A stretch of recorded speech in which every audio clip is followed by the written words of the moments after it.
Mr. President? The senator from Minnesota. Mr. President, I ask that the quorum call be vitiated. We're not in a quorum call. Thank you, Mr. President. I rise today to again call on my colleagues across the aisle to take action to put in place common sense guardrails to address the risk that artificial intelligence poses to our elections. There are some incredible innovations that we are seeing and will see as a result of AI, and our country is in the lead.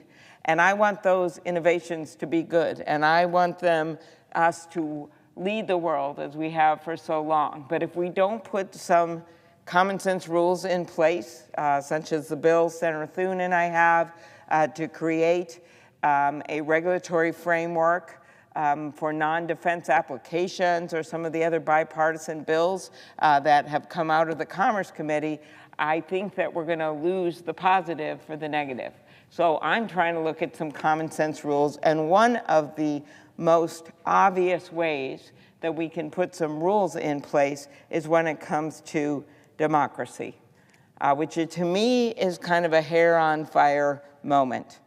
Like any emerging technology, as we know, AI brings both opportunity and uncertainty.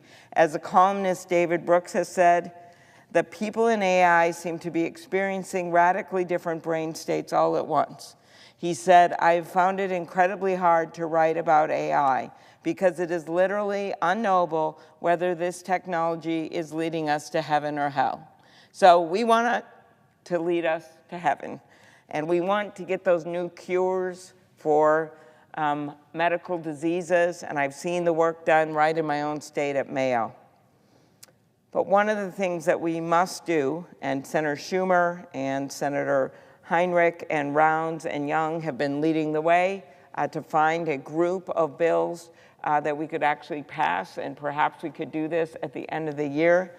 The ones that I would like to see today, which I know cannot happen as we work on the budget, but at least by the end of the year, is to do something when it comes to democracy and the kind of videos and fake robocalls and things that we are seeing that could be a dangerous, and have already been a dangerous threat to our democracy. Maybe the first time this kind of hit the national conscious was something that wasn't actually created by AI. It was actually the voice. Turns out to be the voice of a magician who pretended that he was President Biden, and in the New Hampshire primary called people and said that they should not vote. That case, fortunately, has been taken up in New Hampshire by the prosecutors and being investigated and prosecuted. But these are the kinds of things, when in the hands of AI, is going to get very dangerous, because we are not going to know whether or not it is Donald Trump or Kamala Harris. We are not going to know if it's really them or if it's a fake. And we're already seeing videos and voices and things. And so I am asking my colleagues to join with me to do what people have already done in so many states, including red states. Texas has a ban on deep fakes. Minnesota has a ban on deep fakes. States like Mississippi and Utah have put in labeling requirements so that at least you know if something is being created by AI. So when an innocent citizen looks at the video or looks at the ad, they see that at the bottom. And this can be, not everything is the same. If you use AI to say change a hair color or do something to make someone look better, that doesn't come under at least the bills that we have for federal elections that we are proposing. But if you actually are trying to mislead voters about whether or not it is actually the person, that would come under the bill that Senator Hawley and Collins and I, yes, that's right, Senator Hawley and Collins and Coons and I and a number of others have introduced, that would simply say, once you do something like that, then you have to take it down. We have a number of platforms, including OpenAI and Microsoft and others, that are supporting this bill. This is not some kind of radical idea. We haven't had any serious pushback for this particular bill because we were so careful in drafting it, because we understood that you couldn't include, say, satire. When you have a satire, a joke thing that comes out, the Constitution says you can't really ban that, right? That's speech. But for those kinds of products, we think you should at least say on it, which is allowed, this is what all these states have done, produced by AI. That's the bill that Senator Murkowski and I have, the Republican across our aisle, my friend from Alaska. And so these are both bipartisan bills, and I'm urging my colleagues to look at it. Election day is now less than 45 days away. We have voters already casting their ballots. Absentee ballots have been mailed out. And truly, this is not a Democratic issue or a Republican issue. This is an American issue. People should be able to know that when they see a candidate, it is the candidate. We have a number of bills, as I said, that are before us. And I want people to know, and my colleague from Georgia, the presiding officer, is well aware of how people can try to mess with elections. In his words, that will probably be more straightforward than any words I say today when it comes to trying to stop people from voting or feeding them with information. Sometimes it just comes down to some people don't want some people to vote. That's what that radio ad was about, that call that was made in New Hampshire was all about, trying to get people not to vote or trying to think things are so bad that they don't want to vote for the person. But there's something even more insidious going on, and that is that we have heard from our intelligence agencies that foreign adversaries like Iran, China, and Russia are trying to interfere with our democracy. Just this month, the Office of the Director of National Intelligence issued a public report confirming this.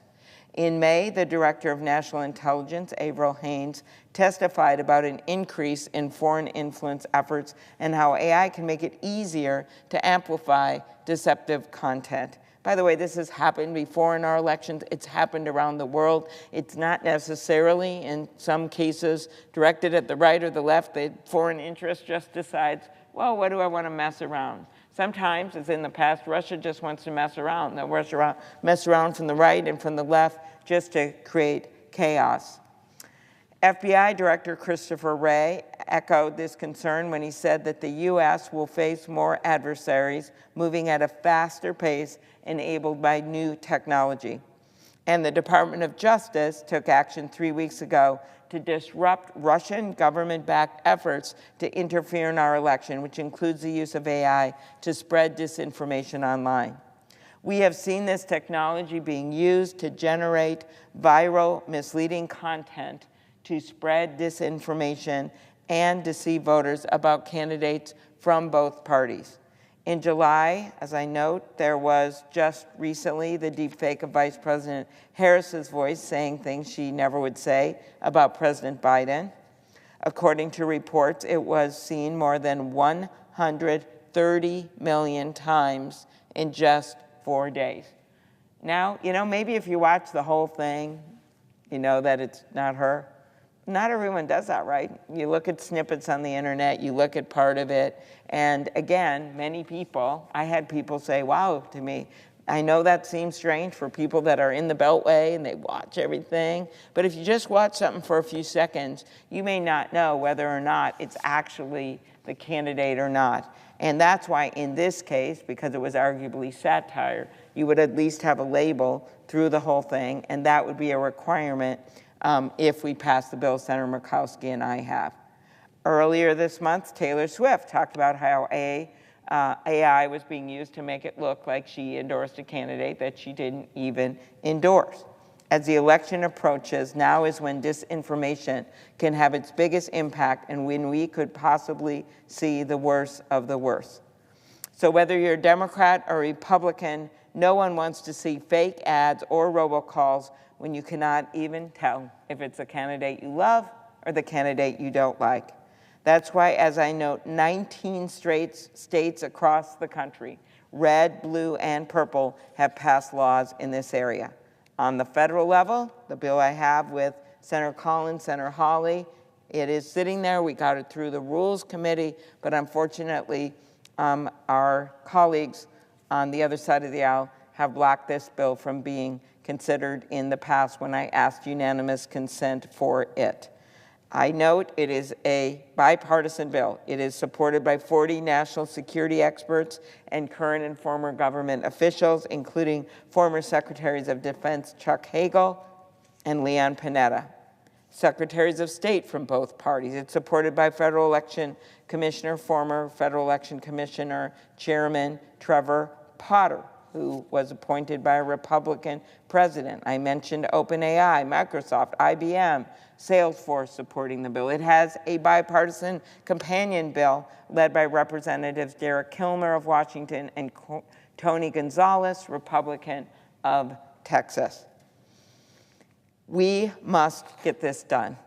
And at this point, we're going to have to now rely on the platforms, some of whom have policies in place, to take down these fake ads and these fake videos, and many of them have committed to do so, but that's not all the platforms. And we are much better off if we have a standard legislation across the country that doesn't preempt the state laws for their own work, but actually sets a standard for federal elections, President, Senate, and Congress. So I hope that this isn't as bad as I think it's going to be through October, but I think we're already seeing signs that it is, and that is not democracy. We cannot have a functioning democracy if our people can't tell if it's their candidate or not. It's going to make things much, much worse. We can't stand on the sidelines. Let's work together for the sake of our democracy to put in place common sense rules of the road on AI to uphold trust and faith in our election. And I stand ready to work with our colleagues in any way to get this done. Thank you, Mr. President, and I yield the floor.